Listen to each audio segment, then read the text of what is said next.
Qué contento me siento de estar nuevamente acá en este lugar. ¿Cuántos de ustedes también están contentos? Qué bueno. Vamos a hablar precisamente de ese tema en esta mañana. Y por eso quiero que vaya conmigo al libro de los Filipenses y busque el capítulo 4. Hermano Mauricio, le agradezco si el volumen se baja. Exacto, gracias. Perfecto. Filipenses capítulo 4. Y como ya tienen ese capítulo, déjelo ahí con el separador de página. Quiero que me acompañen en una breve oración para introducir el tema. Por favor, cierren sus ojos. Sublime y majestuoso Dios y Padre nuestro, te damos gracias en esta mañana por darnos el privilegio y la dicha de estar en este lugar, tu santo templo, buscando tu rostro, Señor, y con ese deseo profundo de que hables a nuestra vida. Te pido, mi Señor, que nunca perdamos esa hambre y esa sed por tu santa palabra. Te pido que este mensaje lo puedas utilizar para que hables a mis hermanos y a mi propia vida, Señor, para que nos afinquemos en esta verdad que hoy has querido, por tu santa voluntad, hablar a tu pueblo, Señor. Que sea tu Santo Espíritu, Dios, estableciendo esta enseñanza en nuestros corazones y que cada uno de nosotros meditemos en ello para, a la luz de tu palabra, Señor, evaluar cómo estamos en esta área de nuestra vida, Señor. Esto te lo pido en el nombre de Jesús. Amén. Bueno, hermanos, primero que todo quiero introducir este mensaje diciéndoles que vivimos en un mundo donde las personas no tienen contentamiento. La sociedad de consumo en la cual vivimos cada día nos invita desaforadamente y frenéticamente a mejorar nuestras condiciones, a cada vez alcanzar nuevas metas, a adquirir nuevas cosas, a mejorar nuestra condición de vida y a vez tras vez acumular más y más posesiones materiales. Porque bajo la premisa de que estas cosas nos van a dar contentamiento, caemos sin darnos cuenta en esta vorágine que realmente no nos lleva a nada. Según lo que dice Salomón en Eclesiastés 1:8, cuando dijo: todas las cosas son fatigosas más de lo que el hombre puede expresar. Nunca se sacia el ojo de ver, ni el oído de oír. Y también el mismo Salomón, para aquellos que piensan que entre más obtengan dinero y ganancias van a alcanzar el contentamiento, dijo: el que ama el dinero no se saciará de dinero, y el que ama el mucho tener no sacará fruto. Incluso recordemos que nuestros primeros padres, Adán y Eva, cayeron seducidos bajo la mentira de Satanás. Ellos vivían en las mejores condiciones que un ser humano puede vivir y sin embargo se comieron el anzuelo de que podían estar mejor y que podían llegar a ser como Dios. Sin embargo,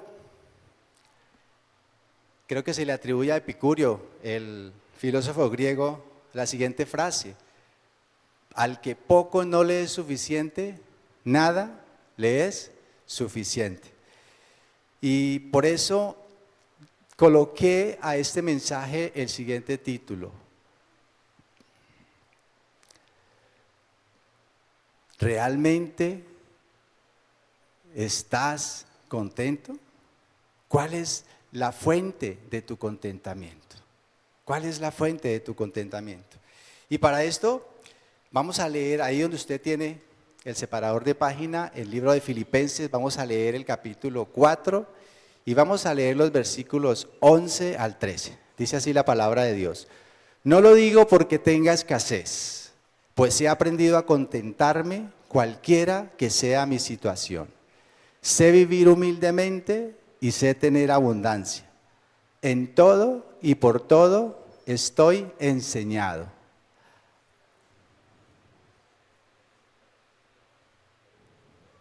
Perdón que perdí. En todo y por todo estoy enseñado, así para estar saciado como para tener hambre, así para tener abundancia como para padecer necesidad. Todo lo puedo en Cristo que me fortalece. Entonces dividí este mensaje en 3 puntos. El primero, la necesidad de aprender el contentamiento. El segundo, la necesidad de no depender de las circunstancias. Y el tercero, la necesidad de hacer de Cristo la fuente de mi contentamiento. Entonces vamos al primer punto.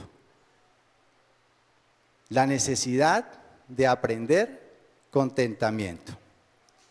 Vamos a leer el versículo 11. No lo digo porque tenga escasez, pues he aprendido a contentarme cualquiera que sea mi situación. Vemos aquí en este versículo un verbo clave, aprender. El apóstol Pablo ha aprendido en su experiencia a lo largo de todas las variadas situaciones en que Dios le ha permitido vivir y a través de su relación íntima con Dios a desarrollar progresivamente el contentamiento. ¿Por qué? Porque por naturaleza ningún ser humano viene a este mundo con contentamiento. Todos estamos insatisfechos. De una u otra manera pensamos que necesitamos cambiar las condiciones para estar contentos.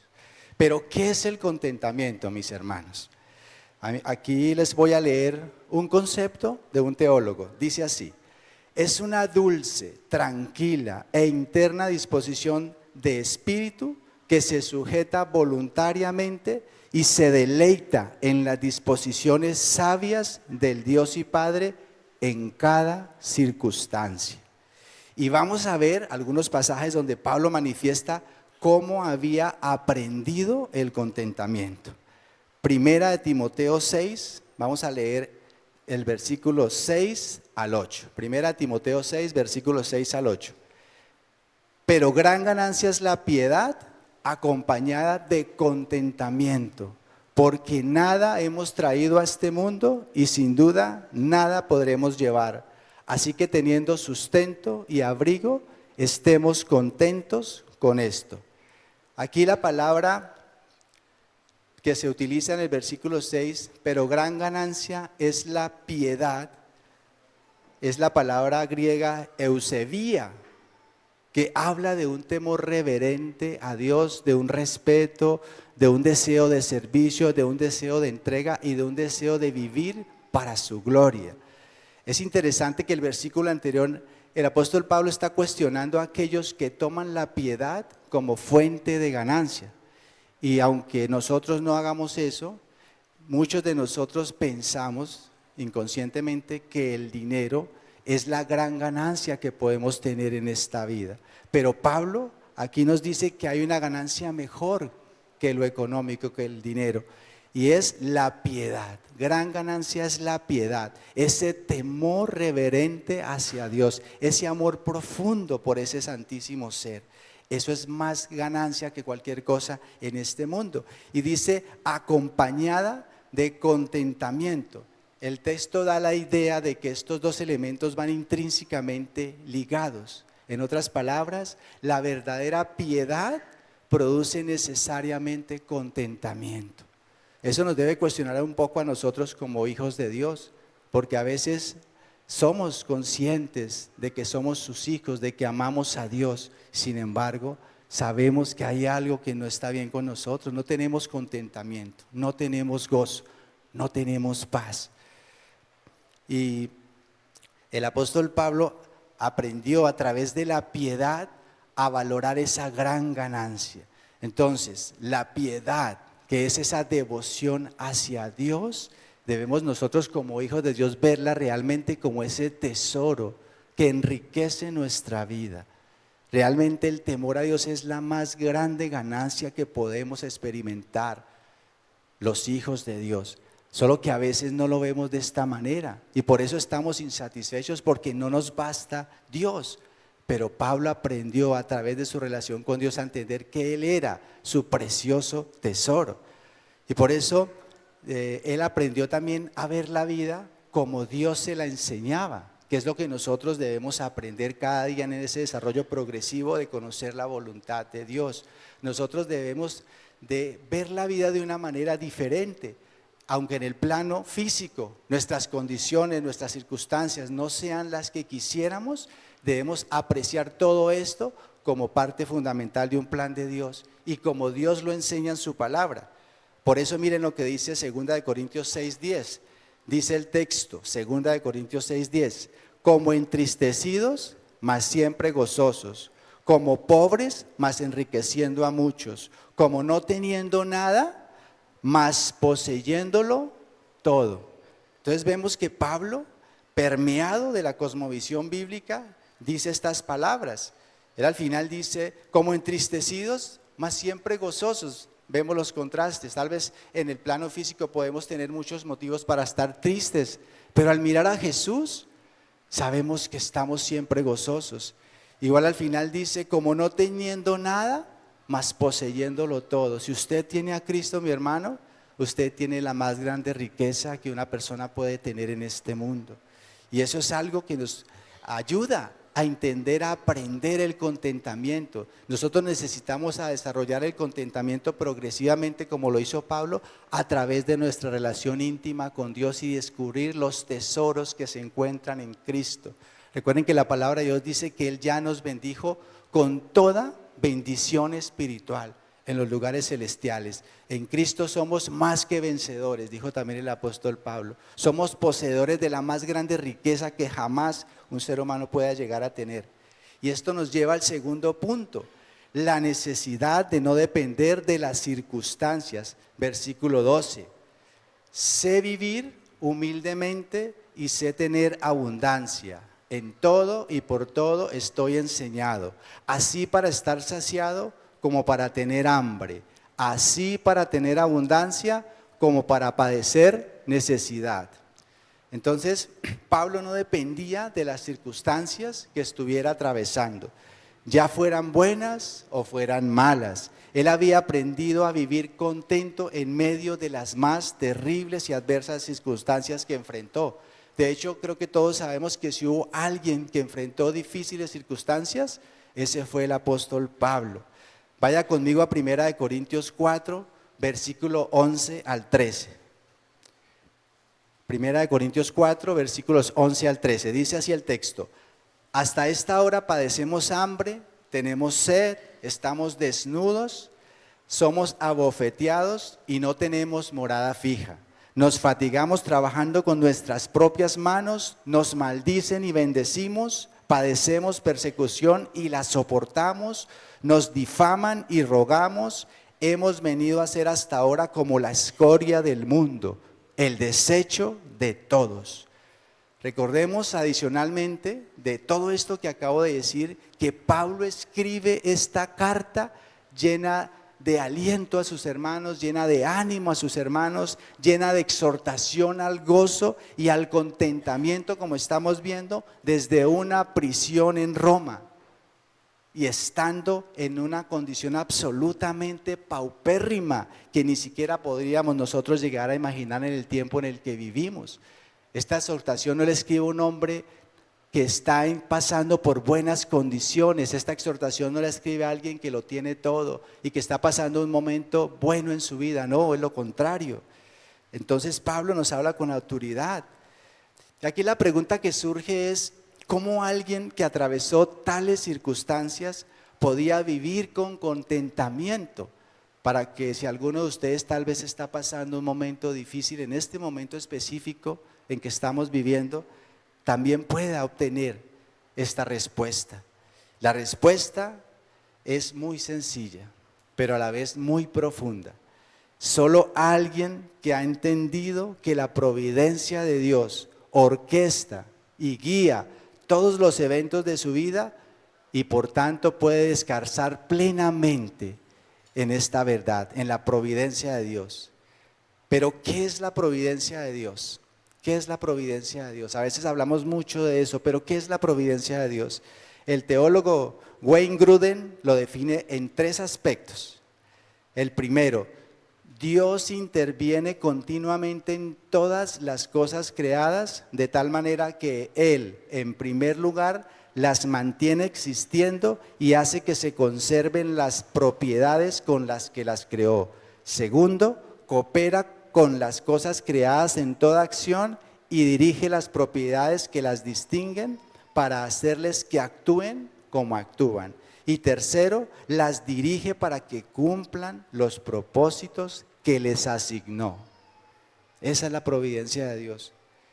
Y vemos un ejemplo en la vida del patriarca Job, que también tenía este entendimiento de la providencia de Dios. Y es por eso que después de perderlo todo y de que su mujer lo rechazara y le dijera muchos improperios, por ese entendimiento y por esa fe en Dios, él en el capítulo 2 de Job, versículo 10, dice lo siguiente: y él le dijo, como suele hablar cualquiera de las mujeres fatuas, has hablado, que recibiremos de Dios el bien y el mal no lo recibiremos. Vemos que Job era consciente de que Dios orquestaba todos los asuntos que pasaban en su vida, fueran buenos o fueran malos, aún en la peor tragedia que un ser humano ha vivido, yo diría. Él en ese momento tuvo conciencia de la providencia de Dios y por eso se mantuvo firme.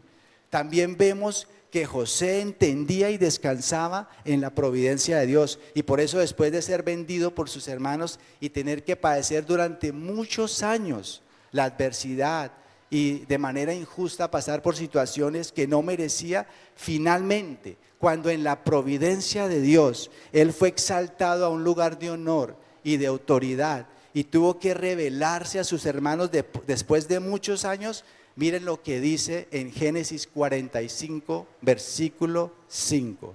Génesis 45, 5. Ahora pues, no os entristezcáis ni os pese de haberme vendido acá, porque para preservación de vida me envió Dios delante de vosotros. Él era consciente de que todo eso que había atravesado era parte de un plan perfecto de Dios.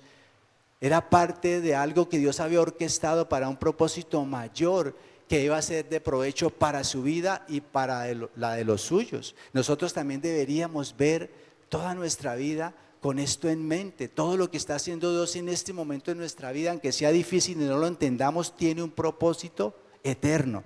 Por eso en Génesis 50, 20, miren lo que dice también José, Génesis 50, 20.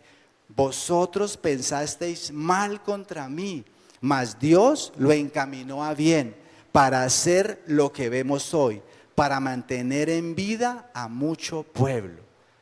Qué entendimiento el que tenía José. Él miraba todo con la lente de la óptica de la providencia de Dios.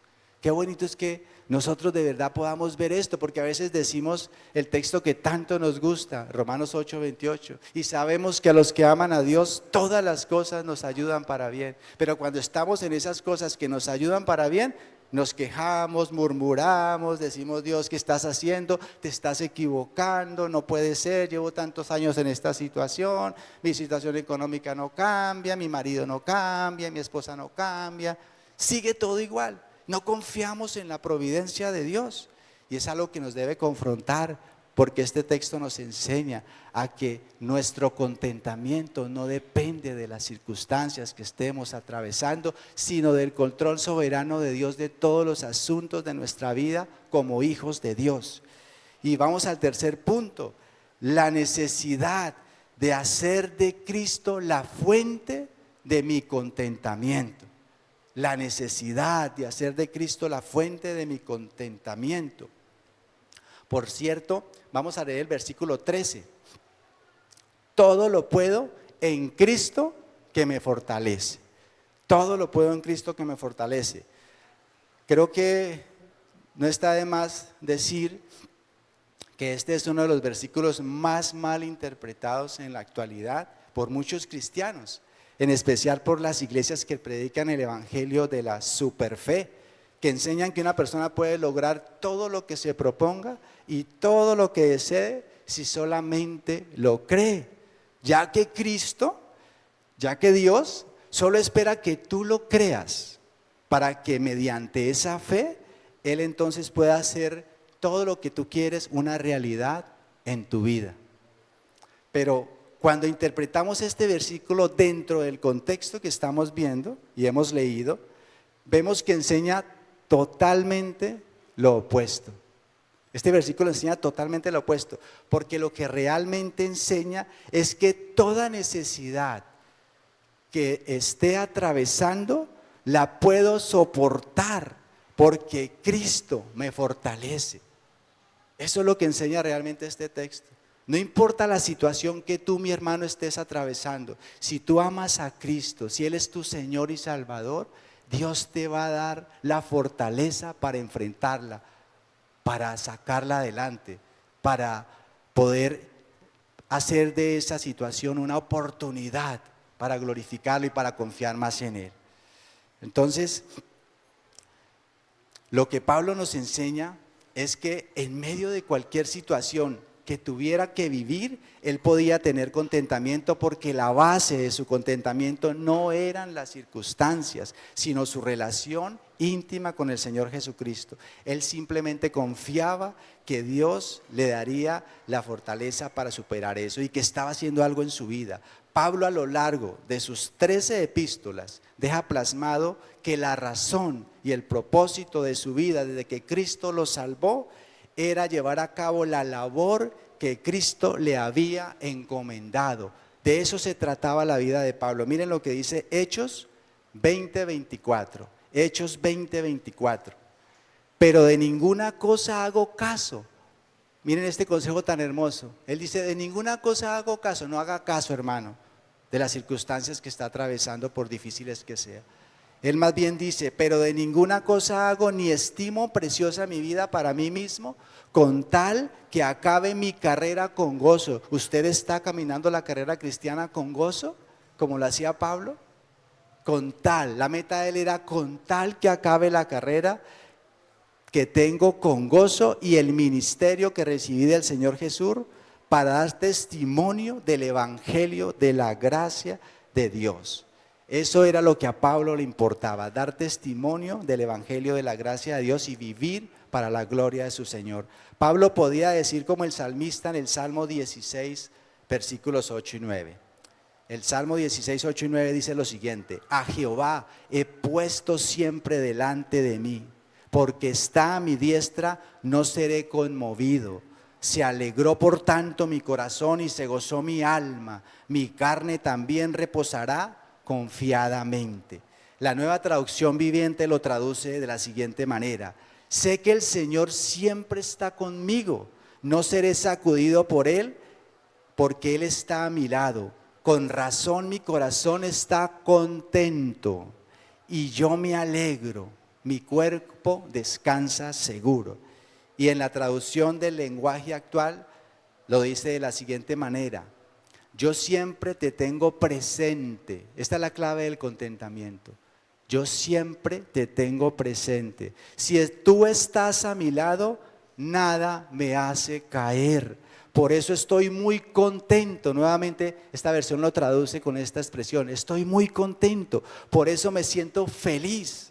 Por eso yo vivo confiado.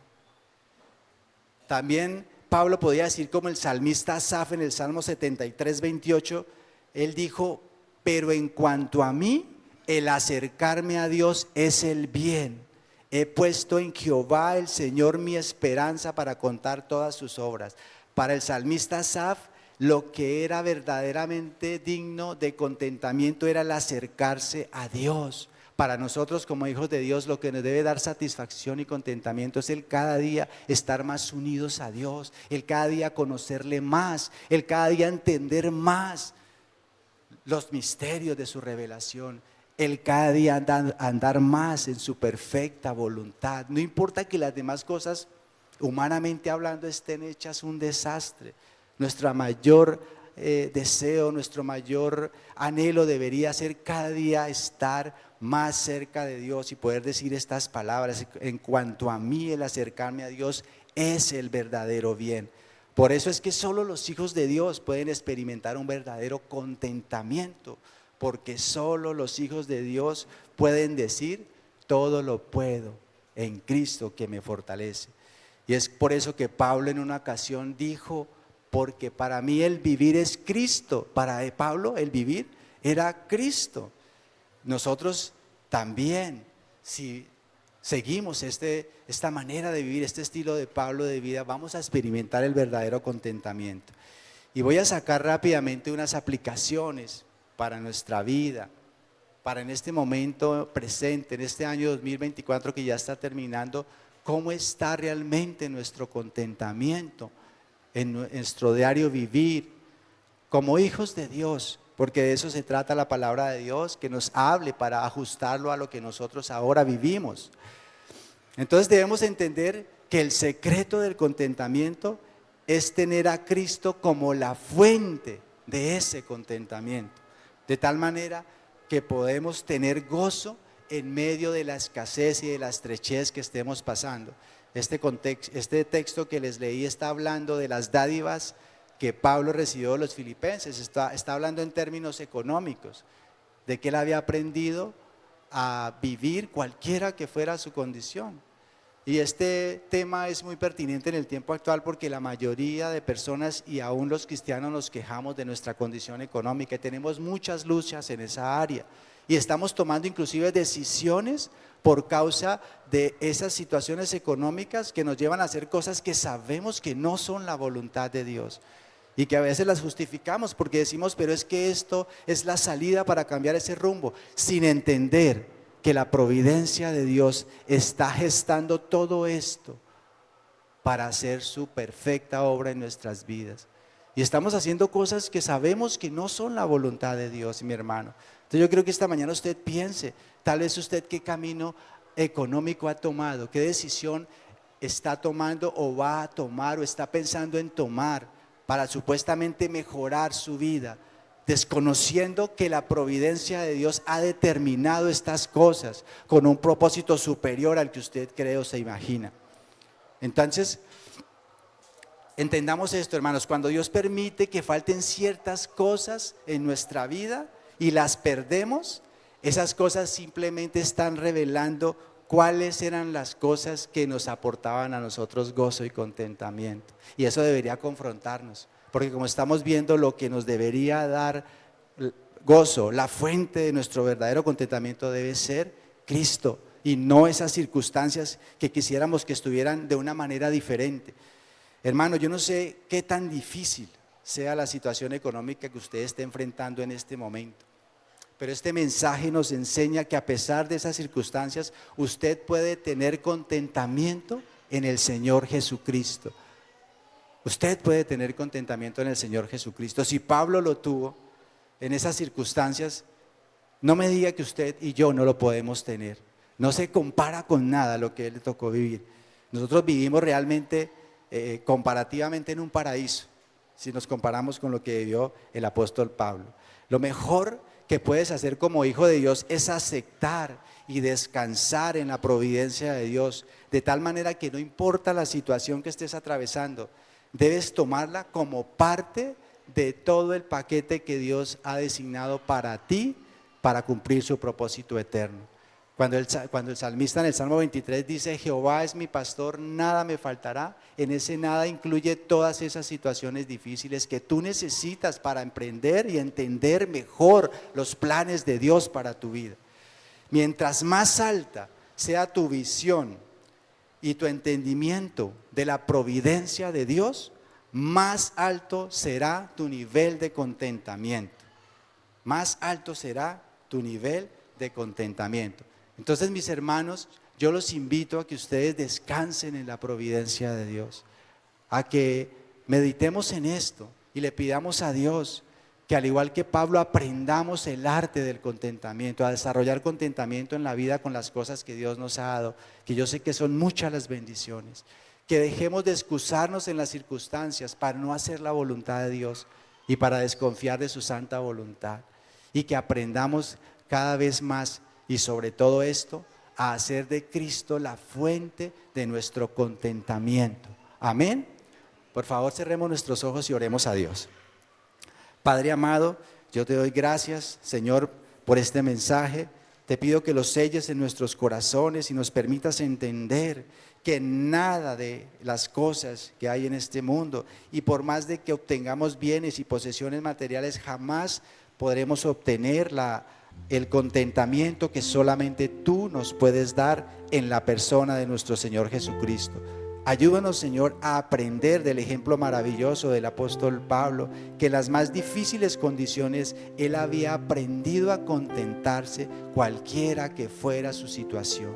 Él sabía vivir humildemente y sabía tener riquezas. En todo y por todo estaba enseñado, así para estar saciado como para tener hambre, porque simplemente él sabía que todo eso lo podía enfrentar con la fortaleza de Cristo, que le proveía para ver las cosas conforme a tu santa palabra y a tu perfecta voluntad. Enséñanos, Señor, a vivir contentos cada día, agradecidos con lo que tenemos ahora, porque tú has dicho en tu palabra: no te dejaré ni te desampararé.